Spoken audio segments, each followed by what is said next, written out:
palm oil was traded in ancient Africa before the age of the pyramids and Cleopatra. It is native to equatorial West Africa.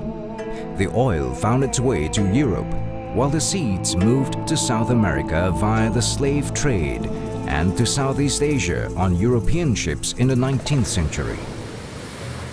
In Southeast Asia's abundant sunshine and rain, oil palms thrived. From the 1960s, boosted by modern farming techniques and the need for rural development, palm oil production has grown by more than 20 times. That kind of progress is almost unheard of in the history of agriculture.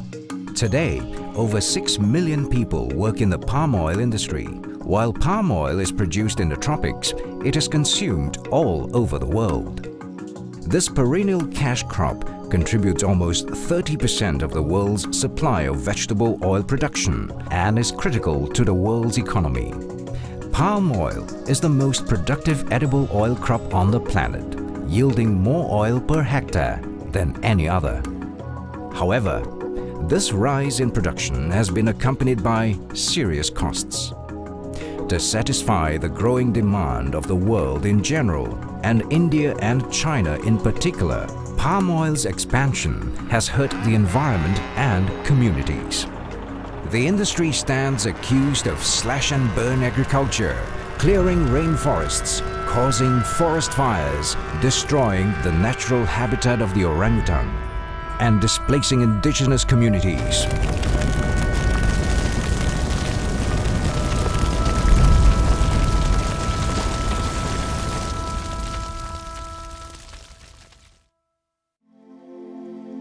These tensions cried out for a common way forward and resulted in the formation of the Roundtable on Sustainable Palm Oil, RSPO. We felt this was time to show, although we have been sustainable, because we have been in existence for 100 years, the oil palm industry, but how can we do it better? We can develop principles and criteria to ensure palm oil is produced sustainably.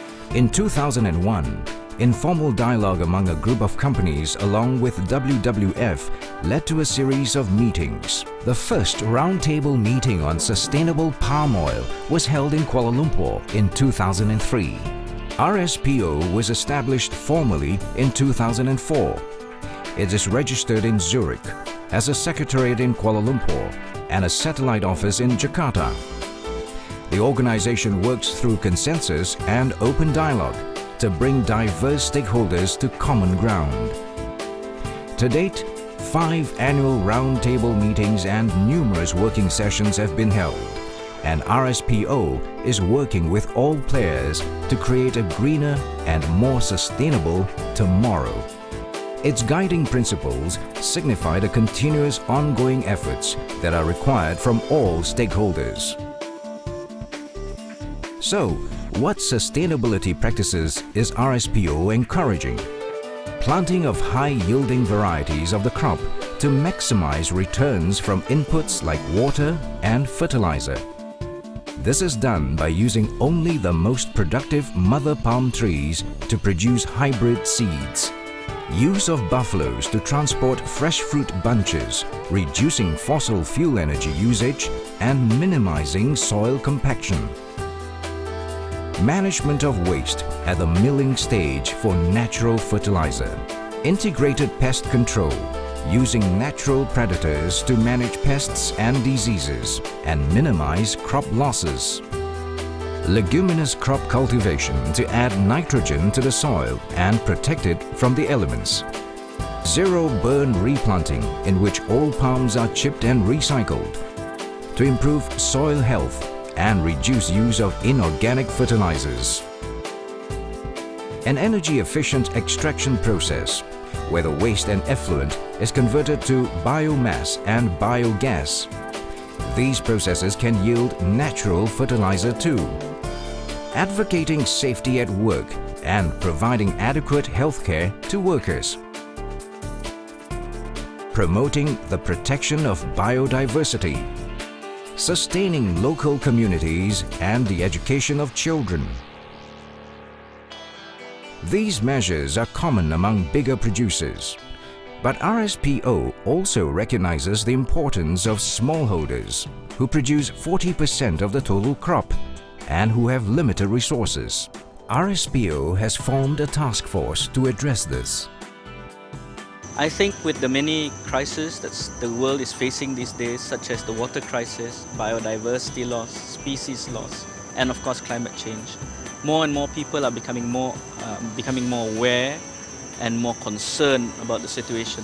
While other agricultural industries seek superficial green solutions, it is clear to many that sustainable palm oil could be a path-breaking and historic effort that is a beacon of hope and inspiration. How do you know the palm oil you buy is environmentally sustainable? RSPO has initiated a series of certifications to guide the industry.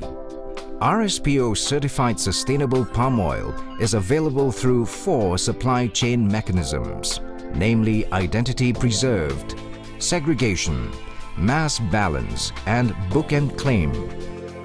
The certification is carried out by independent accredited certification bodies. RSPO certification is stringent. Each and every mill is individually audited and certified. To ensure credibility throughout the supply chain, RSPO has introduced supply chain certification. Today, the first batch of RSPO certified palm oil is being shipped, and the demand for sustainable palm oil is growing rapidly worldwide. RSPO recognizes that change doesn't happen overnight, but will be the result of the enthusiastic and unceasing effort of its many members. The global momentum towards sustainable agriculture is building. As workers set off to work in the RSPO plantation, they knowingly and unknowingly are part of RSPO, striving to create a more sustainable future. And as the journey gathers momentum, RSPO could develop into a historic example for the world to emulate. Today, production and trade in sustainable palm oil is a reality.